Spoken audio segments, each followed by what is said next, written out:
Up down, up down, একসঙ্গে up down. দল শপথের জন্য প্রস্তুত। শপথ।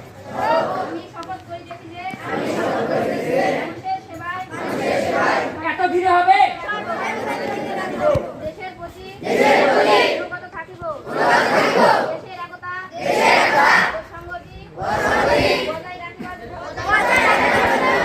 কোনো অন্যায় ও দুর্নীতি করিব না। অন্যায় ও দুর্নীতিকে প্রশ্রয় দিব না। প্রভু আমাকে শক্তি দিন। যেন বাংলাদেশকে শক্তিশালী ও আদর্শ রাষ্ট্র হিসেবে গড়িয়া তুলিতে পারি। আগে তুমি এক অত ঘন ঘন ঠিক করে রাখবেন। ঠিক করে। 3